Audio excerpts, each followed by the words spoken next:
کھانا انتہا پسندی ہے، تو ہاں میں انتہا پسند ہوں، لیکن سن لو خواتین کے حقوق کی بات اسلام کرتا ہے، خواتین کے حقوق کی بات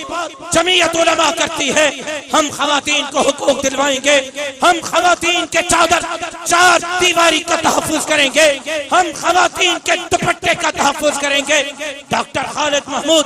سومرو تھے جنہوں نے کاروکاری کے لعنت کے خلاف آواز اٹھائی، جنہوں نے یہ پیغام دیا کہ عورت کو کاروکاری مت کرو، ان کو قتل مت کرو، زبردستی نکاح مت پڑھاؤ۔ خواتین کے حقوق کی آواز جمعیت علماء بنی ہے، ہم بنے ہیں۔ اگر اخلاق کے دائرے میں، تہذیب کے دائرے میں خواتین کوئی مارچ کرتی ہیں، جمعیت علماء ان کو خوش آمدید کہے گی، جمعیت علماء ان کو ویلکم کہے گی، بلکہ مطالبات ہمیں دیں، ہم خواتین کے مطالبات کو پارلیمنٹ کے اندر اور باہر ہم لے کر انشاءاللہ آپ کی آواز بنیں گے۔ لیکن اگر میرا جسم میری مرضی کے نام پر سندھ کی ثقافت کو روندا جائے گا،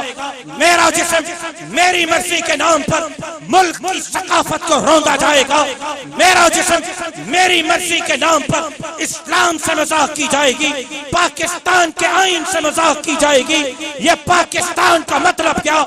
لا الہ الا اللہ سے مذاق کی جائے گی، تو سن لو یہ ملک تمہارے باپ دادا کی جاگیر نہیں، یہ ملک محمد عربی کے غلاموں کی جاگیر ہے۔ تمہارا جسم جانے، تمہاری مرضی جانے، جاؤ امریکہ اور یورپ میں جانو،